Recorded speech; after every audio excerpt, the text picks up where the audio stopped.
I'm considering serving fancy steaks to everyone, with a joyful, use this black card. My mother-in-law took out her regular credit card, sending shivers down my spine. Unaware, my mother-in-law turned back to the family and resumed her conversation, her cheeks flushed with drink. This is Eliza's money, so it's all free. How should I proceed? Was that something else she stole? I was considering this, but I soon discovered something.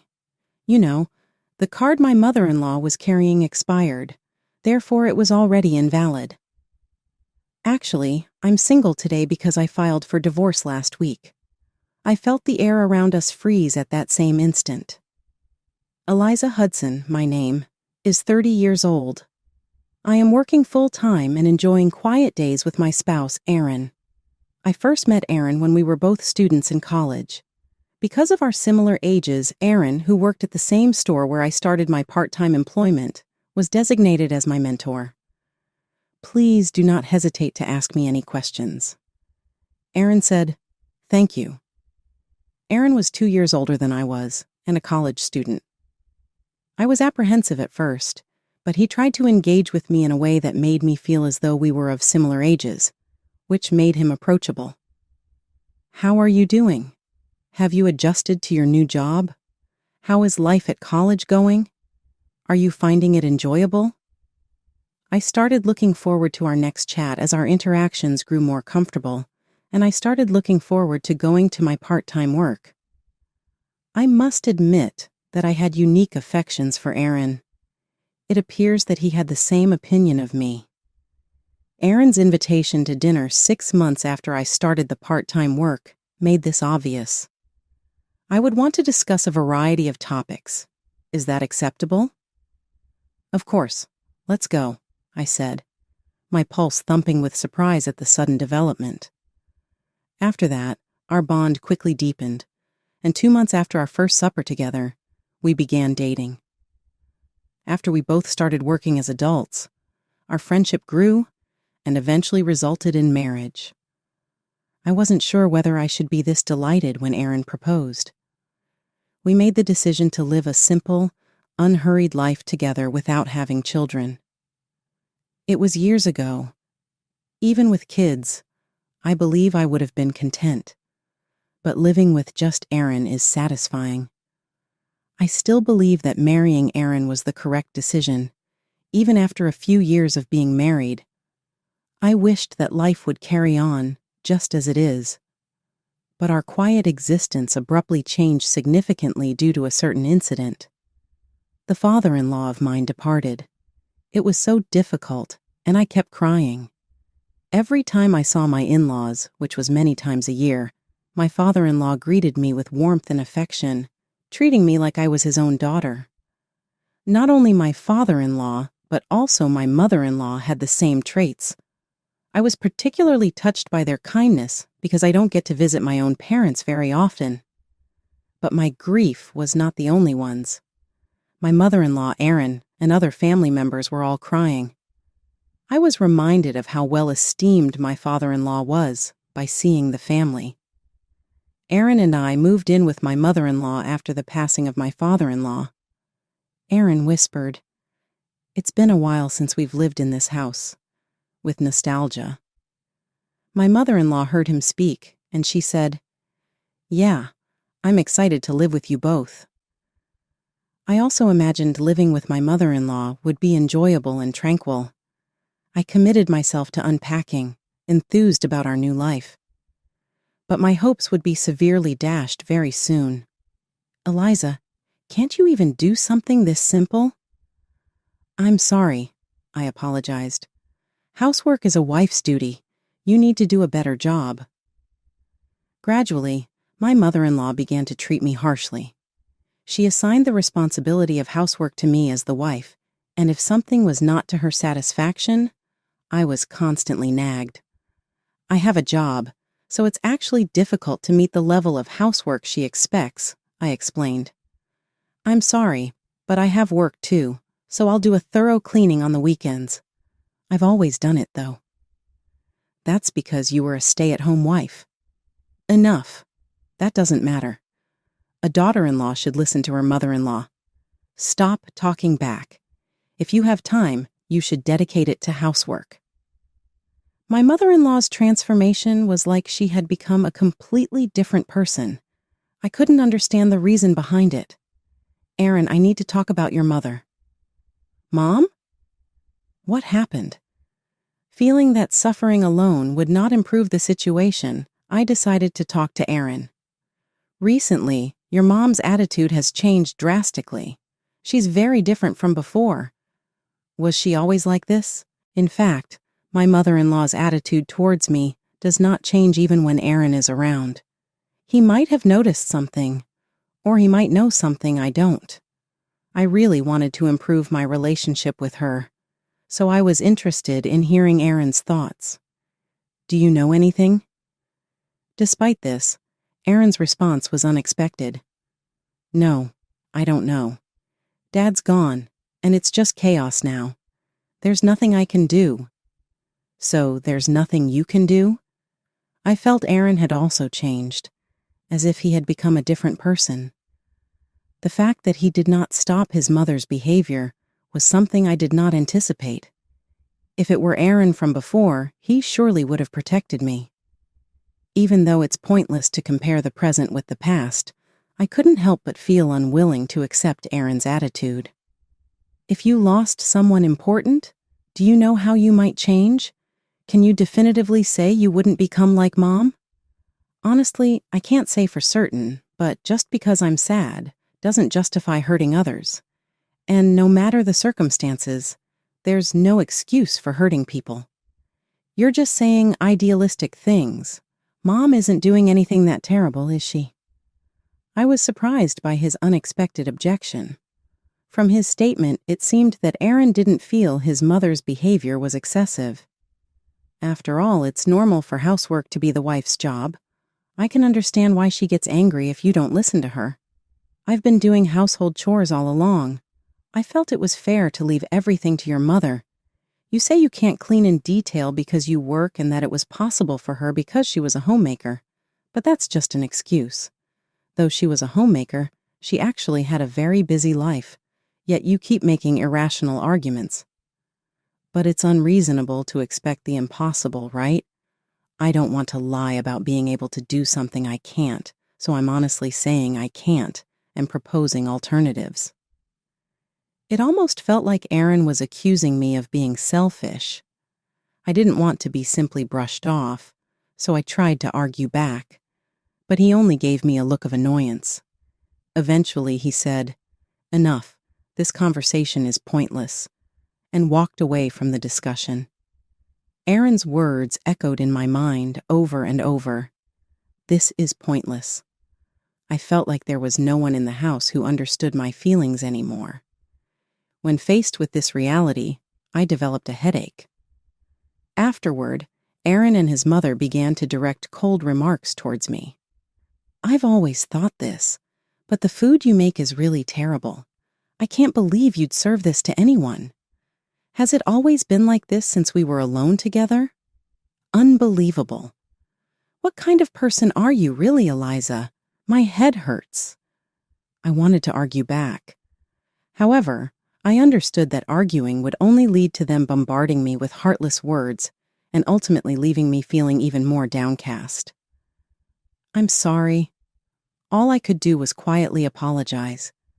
Usually their attitudes were intolerable, but they worsened further when alcohol was involved. Eliza, how on earth have you managed to live up to now? You lack so much common sense, it's a wonder how you've come this far. Do you really think so too, Mom? I've been thinking the same. Really? Why did I even marry someone like this? It's the worst, isn't it? They continued to relentlessly speak ill of me, fully aware that I was in the same room. Why did I marry such a person? It's truly the worst. There must have been more decent people out there. Fed up with their repeated words, I eventually found myself able to let their comments pass without affecting me as much. I've considered divorce many times, but have been unable to make a decision. Will I continue to be at their mercy forever? While being crushed by a sense of despair, I just continued living. However, one day, my mother-in-law committed an unforgivable act, and it fundamentally changed my thinking. This situation completely altered my view of Aaron and my mother-in-law. Half a year after we began living together, unbelievably, it came to light that my mother-in-law had been withdrawing money from our joint savings. Feeling that I could not overlook this, I confronted her in front of Aaron directly. "Why are you using our money without permission? I'm supposed to be managing the cash card and the bank book, so how did you find their hiding place?" "Oh, you're worried about that?" "It's nothing. We live together, so it's only natural, right?" "Natural? For what reason? Did you tell her everything, Aaron? Even the passwords?" "Yes, well, I did." "But so what?" Aaron admitted it nonchalantly, laughing. "Why? You don't know what will happen next, do you? What did Mom use it for?" She replaced the TV and DVD player in the living room with new ones and bought some new clothes. But it was only about $5,000, so it's not something to get so upset about, right? Are you saying it's okay because it's only $5,000? Do you know how hard it is to save up $5,000? That's an exaggeration. Aaron and his mother laughed off my complaints. Their attitude only made my anger grow. "It's not an exaggeration. What are you talking about? Most of that savings came from money I worked hard to earn. It may be legally considered marital property, but does that mean Mom has the right to use it?" "Not at all. It would have been better if she had at least consulted me. But to proceed without saying a word. How can you both be so calm about it, thinking it's okay not to tell me anything? Does Mom realize she's acting like a thief?" As soon as that word came out, his mother started pretending to be hurt and began to cry. "Calling me a thief? How terrible!" "Hey, what are you doing making Mom cry?" "Calling her a thief. That's a terrible thing to say. Mom is lonely because Dad passed away. Yet why would you say such a thing?" "So because she's lonely and sad, everything is excusable? It can't be helped?" I couldn't help but sigh at that selfish reasoning.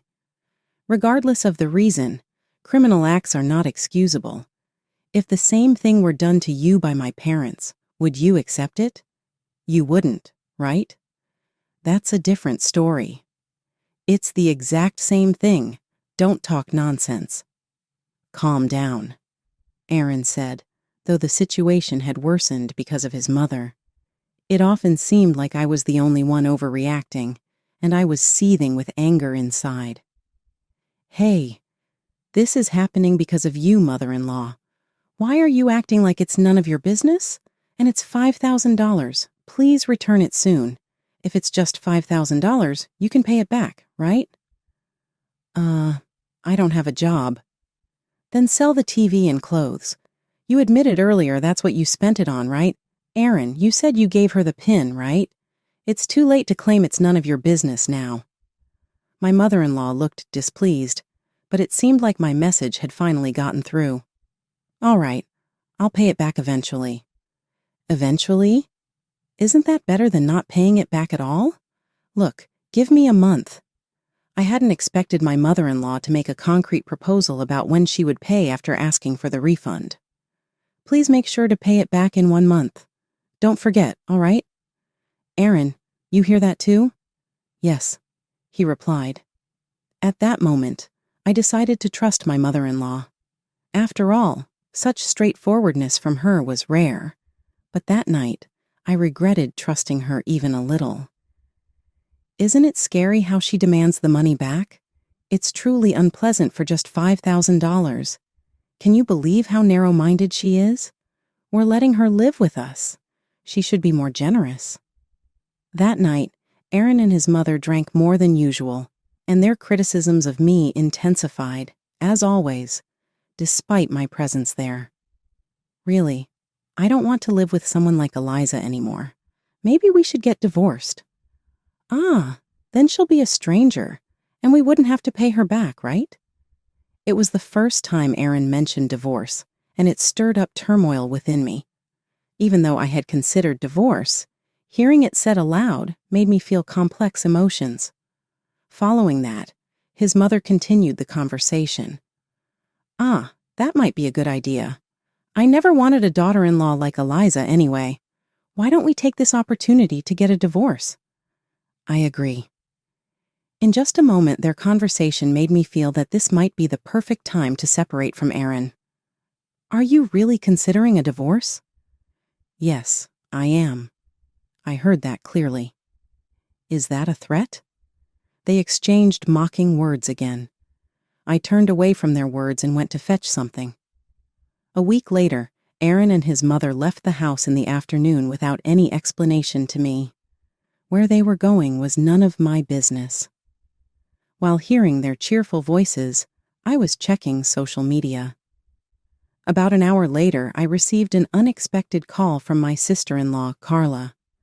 I was wary because Carla, who usually doesn't contact me much, was calling, and I wondered if something was wrong. "Hello, is that Carla?" Surprisingly, Carla's voice was very cheerful. "Hello, Eliza. How are you doing?" "Yes, I'm fine." "That's good." From the background of the call, I could faintly hear the bustle of a distant crowd. As I wondered where she was and what she was doing, Carla's location and the events taking place there became clear. "Eli, aren't you coming here?" "Coming where?" "Right now, Aaron and your mother are inviting relatives, and they're having a big party." "A party, you say?" Just as I thought something was happening, but Aaron and his mother hadn't explained anything to me, I immediately asked Carla where the party was being held. "Where is it being held?" "Oh, it's at the steakhouse right near the station. That's where we're having it." "At that fancy place?" While I was puzzled by the sudden high-end venue for the party, I was also concerned that there wasn't any major event involving the relatives that I was aware of. "But aren't you coming, Eliza? I thought I'd invite you right now. About 25 people have gathered and are having a great time." "Understood. Thank you. I'll get ready and head over." "Okay, we'll be waiting for you." I ended the call, maintaining my composure, and immediately left for the steakhouse. Upon arriving and entering the restaurant, just as Carla had said, the relatives were there. I was confused about why Aaron and his mother had suddenly called the relatives and couldn't grasp their intentions. "Oh, Eliza! What's going on here?" As I stood there in shock, his mother, with a flushed face, approached me and spoke. When I asked about the real intention behind her actions, she said excitedly, "I thought I'd treat everyone to high-end steaks. I'll use this black card." Then she confidently pulled out my credit card. I momentarily found it hard to breathe, but she continued, "This is all on Eliza's money, so it's all free." However, I quickly remembered the current status of the card she was holding and my own situation, and spoke up. That card is expired, you know. Actually, I filed for divorce last week and am now single." "A what?" At those words, the surroundings went quiet immediately. She reacted, "What? You were divorced?" she exclaimed loudly. It seemed as if she had sobered up. Next to her, Aaron, who was usually loud and presenting problems to me, had also sobered up and looked pale. Indeed, the divorce is finalized. "Oh, Aaron, you say you don't remember signing the divorce papers? You wanted to split up so badly, there's no way you could have forgotten, right?" I can't remember anything. I forgot. So maybe the divorce is invalid." "Did I really sign the divorce papers?" "You must have signed them yourself and submitted them. I had anticipated your excuse of forgetting. I thought you might say that. However, signing the divorce papers on someone else's behalf is illegal. I have not done such a thing." Then that means you committed a crime. I don't remember it." "Do you have proof that I signed the divorce papers?" "Yes, I do." Aaron was visibly shocked. His mother had the same expression of surprise next to him. Just in case, I recorded the scene where you signed the divorce papers. I thought there might be a chance you would claim to have forgotten. I explained and then played a video on my phone. The video showed Aaron signing the divorce papers and declaring that this act would sever our relationship. In the video, his mother was also seen laughing repeatedly, saying, "I'm so glad you're divorcing, Eliza." Do you think you can argue against this? The divorce papers were submitted the next day, and we are now unrelated. There's also footage of you signing the papers, so denying it is futile. If there's any doubt about the divorce, why not check the family registry? It wouldn't be surprising if it's already been updated. That was me? This video must be a fake. Such a thing is impossible. Are you still going to say that? It's clear that you've disliked me from the start.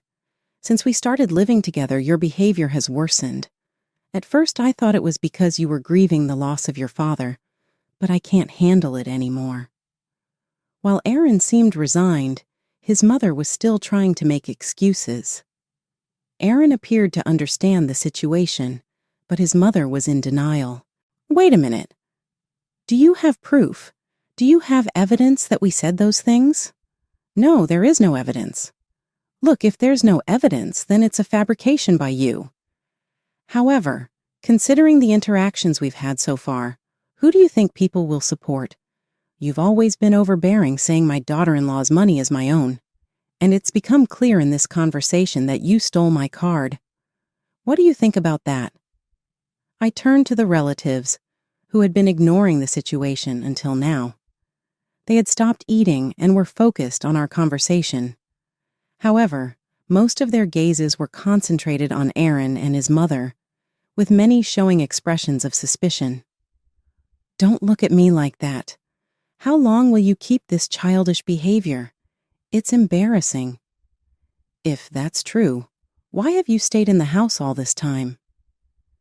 Actually, I was planning to leave immediately.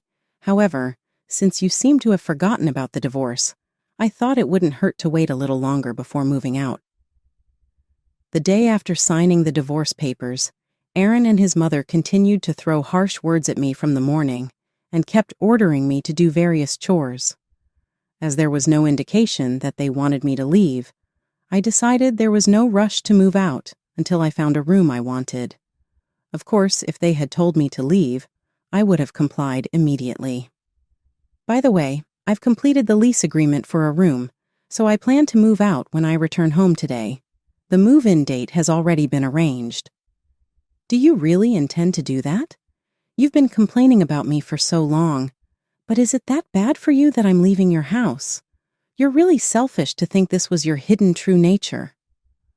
I was preparing to leave until I received a call today. I'll be done soon, and I thought today was the right time to move. Aaron and his mother started to panic as they learned about my departure. Clearly, they would be troubled by my absence. Without me, who had been handling the household chores and serving as a means for them to relieve stress, they would struggle. Putting aside the housework, I'm not here just to help them alleviate stress. Are you satisfied with the resolution of the divorce matter now? No, not yet. Just to be clear, I have no intention of coming back. No matter how much we continue this conversation, it's just repeating the same things over and over. Aaron listened silently to my words. So, can we end the discussion about the divorce here? Next, let's talk about the card, Mother. At that, his mother's face changed. Did you enter my room while I was away? That card was in my room. That is... Your slow response is as good as an admission, isn't it? You rummaged through my room while I was at work, and you didn't just stop at stealing money. To describe it as stealing money is... How much explanation is needed for them to understand? I've said it multiple times, but the fact remains that you stole from me, right? You also took the credit card. If you were so confident about treating everyone using that card, shouldn't you have checked its expiration date? There's no way I could have gotten the expiration date wrong. Do you remember what month it is today? It's October. The card you have expired in September. I manage all usable cards, and the only card you could have taken was an expired one. I always replace my cards as soon as the new ones arrive, and I was about to dispose of the old one. His mother looked at the card, her face trembling. But I checked. She repeated that she had checked. However, the fact that the card was already expired remains unchanged. Are you sure you checked? Stop making a fool of my mother. Oh, I'm sorry, I didn't mean to laugh. It's just that I found it a bit amusing. So you are mocking me? There's another point that I find strange, something that only I seem to have noticed. By the way, I've been meaning to ask, but that's not a black card, is it? In fact, the card his mother had was not a black card. Normally, black cards are owned only by very wealthy people. There's no way I would have such a card. It's not, but it's black. His mother suddenly became flustered and raised her voice. I saw an advertisement for a similar card before. It mentioned black something. I've seen Eliza using it, so it must be right. There have been advertisements for black cards before, but it only looks similar. I remember that advertisement too. The design is similar, but it's a different card. But there's no way I could have a black card. I'm just a regular employee. You should understand why if you think about it. While it might be possible for an ordinary employee to have a black card, in my case, it's different. I wished they would know better. This is nothing but the result of succumbing to temptation. Fortunately, it was an expired card that was stolen, and it's frightening to think that my mother-in-law could have taken and used a credit card that was still valid. So, how do you intend to handle this payment? By then, she had believed she was using an expired black card for payment. Hey, Aaron, what are you going to do now? This was planned by the two of you, right? You're responsible too. When I turned the issue to Aaron, he was so shocked that he trembled. Mom, what should we do? The fact was, the two of them had no savings. As I quietly observed their reactions, his mother hesitantly suggested, "Let's split the bill. Everyone has ordered various things." Yes, that's a good idea. If we split it, no one loses out. It's rare to encounter such a selfish proposal. But wait, split the bill? You invited us saying you were treating us so you should pay. Naturally, her suggestion was not accepted. Triggered by one relative speaking up, others also began to voice their dissatisfaction. What should we do? Actually, we don't have any money. Under the pressure of the relatives' stern voices, Aaron and his mother seemed to start strategizing. At that moment, Carla, who had been silent until now, began to speak. "I will cover the cost." Carla's expression conveyed her anger. This was something my own family did, and it seems we've caused quite a nuisance to Eliza. Carla, thank you. Her mother breathed a sigh of relief and approached Carla. However, Carla stepped back, maintaining some distance. Don't get carried away. I'm only fronting the money because otherwise it would cause trouble for the restaurant. This is not payment, it's just covering the cost. It would be embarrassing if we made a scene about not being able to pay. So please sign this. Carla took out a pen and paper from her bag and wrote, "I owe you," prominently. Come on, what's this? An IOU seems a bit much, doesn't it? People who are not likely to repay need at least this much. According to what Eliza told me, you steal money and don't return it, right? It seems you have no intention of paying it back. We plan to repay it within a month. You're joking. If you really intended to repay, you wouldn't misuse Eliza's card in the first place, would you? It's clear that your words don't match your actions. As Carla opposed her mother's words, she began to write the IOU. She then took out another piece of paper from her bag and wrote, "I owe you," on it again. Eliza, let's make sure everything is written down properly and get them to agree to pay back the money. Since you're planning to leave today, we should ensure all precautions are in place before they can escape. Thank you. Truly, thinking back, I realized that when I first noticed the misuse of the savings, I should have immediately prepared an IOU and obtained a signature. Although I had almost given up on recovering the $5,000 after the divorce was finalized, Carla's suggestion had enlightened me. Afterwards, Carla prepared the IOU for my sake, handing 2 pieces of paper and pens to Aaron and his mother. The IOU clearly stated the repayment and the deadline of 1 month. Neither of them seemed pleased, but perhaps feeling that there was no other way out of the situation, his mother reluctantly took the pen.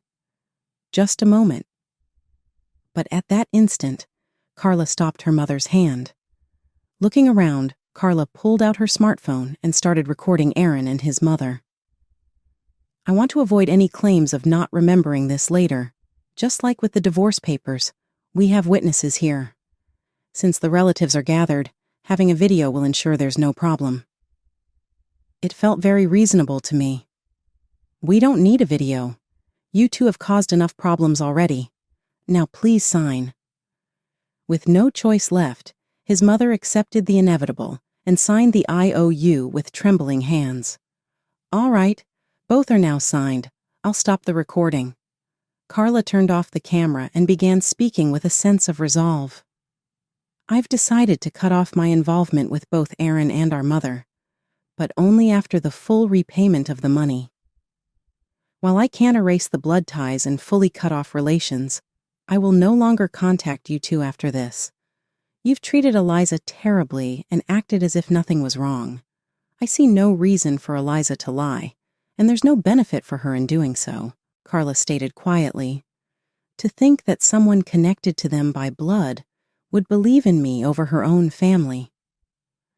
But there's no concrete evidence that I've done anything terrible, is there? Carla's comment might have been casual, but it struck a deep chord with her mother, seemingly a significant blow.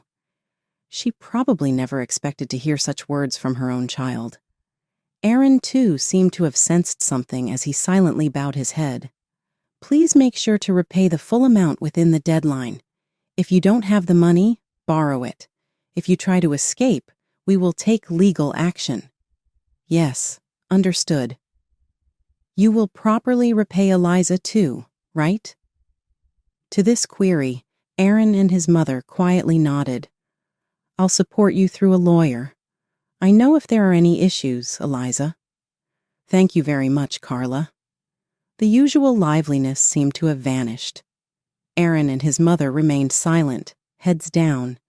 They both seemed smaller than usual. Afterwards, I expressed my gratitude to the relatives and Carla, then immediately returned home. I packed my belongings and moved to a suitable hotel. I arranged with the real estate agent to move into my new place as soon as possible, deciding to stay at the hotel in the meantime. That night, I received an email from Carla, who was concerned about me. Despite the lack of much interaction before, I was moved to tears by her thoughtfulness. A week later, Aaron contacted me. He wanted to invite me home to repay the debt, but I preferred to avoid a meeting with all 3 of us and asked to change the location to a family restaurant. Initially reluctant, he eventually accepted my request, and I felt relieved. Upon arriving at the family restaurant, Aaron handed me an envelope filled with a significant amount of money. His mother also apologized. I'm truly sorry, Eliza, for my selfish behavior and for taking the money. I wasn't surprised by their apologies, given the events of the past few days. I had anticipated they might apologize. Can we perhaps start over? It's impossible. Absolutely impossible. I thought you might say that, but we are truly sorry. What do you think? What do I think? True remorse is shown through actions, not just words. It seems you haven't understood anything. With my firm declaration, Aaron appeared restless, and his mother looked down. Now that the money has been repaid, I will be leaving. Wait, there's still more to talk about. There's nothing more to discuss. By the way, I will inform Carla about this. As soon as I mentioned Carla's name, they quieted down. They were probably afraid of what other relatives might say. I left them there and immediately returned home. Thanks to the moved-up move-in date, I was already enjoying life alone in my new apartment. While relaxing in the living room, I contacted Carla.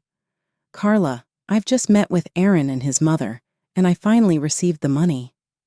Really? That's great. It looks like everything has been resolved smoothly.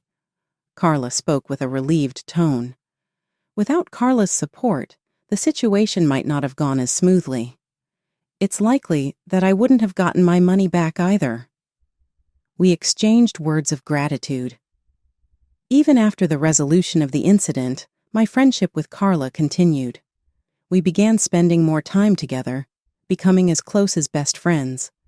Carla told me, "I heard from relatives that Aaron and Mom are going around borrowing money from relatives to pay off their debts."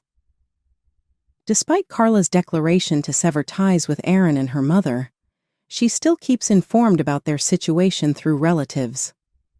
It appears their relationship has deteriorated significantly since the incident.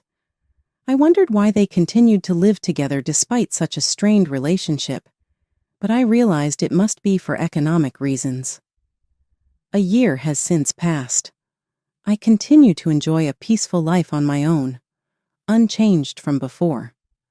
My relationship with Carla remains strong, and I haven't heard any new stories about Aaron and his mother.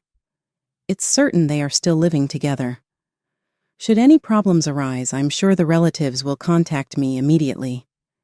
It seems they are living quietly. Oh, by the way, about the upcoming holiday. Carla proposed for us to go on a trip together soon. The bitter experiences we shared have deepened our friendship. While I can't forgive them, gaining a valuable friend like Carla makes me genuinely happy. I hope these days last forever. With that hope, I continue to live positively each day.